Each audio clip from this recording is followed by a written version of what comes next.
Welcome back to another edition of the High School Blitz. Rick, the football season is finally here. We've been waiting almost 8 months for this. Let's get to it. Week 1 previews. We're going to start at House Park like we always do. Taco Shack Bowl, Thursday at 7:30. Anderson, McCallum. This is one of the best rivalries in Central Texas. How do you think this game's going to go? Well, Anderson won last year, but McCallum won 2 years before. It's almost one of those flip a coin kind of games because the first game of the season, you don't know who's ready yet and you don't know who's hot. Andre Blakemore, remember that name? Carter Fowler, outstanding linebackers from McCallum. I think if McCallum wins this game, they're going to win it with defense. Last year, they gave up too many points. They gave up 33. I like McCallum. They went 6-1 in district last year. Ended the season strong. After Anderson won, they sputtered a little bit after beating McCallum. But this year, it's the Knights. I'm going to go with Anderson. I think they made some nice strides with Coach Rhodes in his first year over there. McCallum, they have some talent on their defense, 7 returning starters. Anderson has around the same numbers, but McCallum lost a lot of talent on their offense. I think it's just going to take a little while for the new quarterback, the new running back, some of those new pieces to gel and get to a position where they're going to be winning games in district. And I think Anderson's a pretty tough first game. Ja'Cory Nelson, their running back, was an all-district pick last year. I think he has a nice little game, and I think Anderson opens the season with a win. Let's go to Friday night, Georgetown Westwood, 2 teams that missed the playoffs last year. Kind of a surprising. Both those teams are kind of mainstays in the postseason. Both teams have something to prove. Who's going to get it done at the Kelly Reeves Athletic Center? I'm going to go with Georgetown. I think Georgetown is the best high school football team in Texas that did not make the playoffs last year.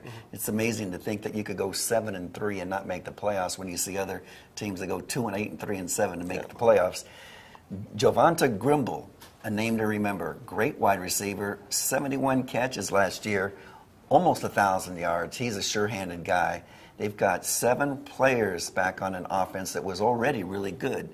And I just think Westwood is, like you said, they should be in the playoffs, didn't make it last year. I'm going with Georgetown now. You know, this Westwood team has some experience coming back with Jack Swinson, their quarterback. Josh Burton is a fine kicker, was on our preseason All-Central Texas team. And that Georgetown defense has only 3 returning starters, so they're going to be tested by this Westwood team, but that's just a lot of experience and a lot of starters back in Georgetown's offense, and I think Georgetown gets it done and starts another nice little season out there.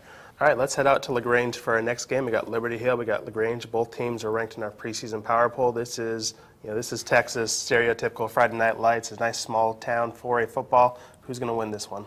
I'm going to go with LaGrange. First of all, they were 13-1 last year. They were 13-1 the year before that, too. So they obviously own the regular season.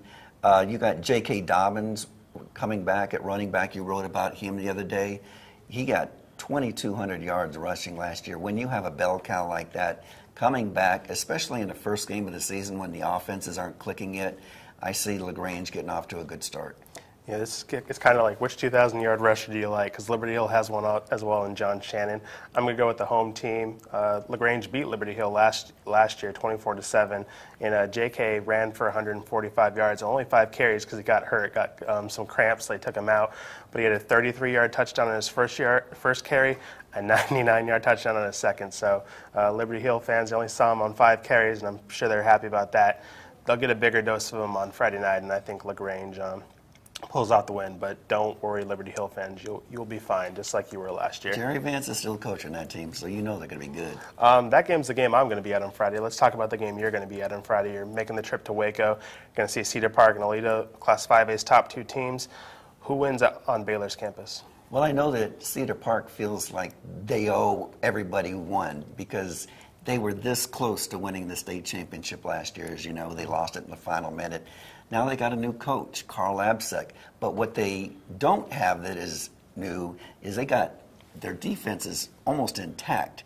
They've got 9 starters back from a defense that was awfully good last year. Augustine Tambay had about 120 tackles. The cornerback brothers, Jav Guidry, Elisha Guidry, outstanding in the backfield. I think that the chemistry on this team is good. I think that they have something extra to prove.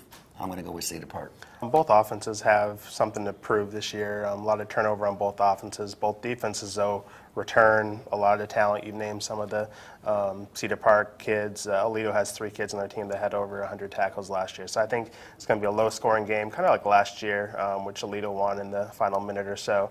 I think Aledo wins this game. They've won 5 championships in the last 6 years. They're kind of trying to chase history. And I think they're just going to be a little bit too much for Cedar Park. But, as we just said with Liberty Hill in our last preview, Cedar Park's going to be fine. All right, those are our previews for week 1. Be sure to check out statesman.com over the weekend to see how we did, and we'll be back on Monday.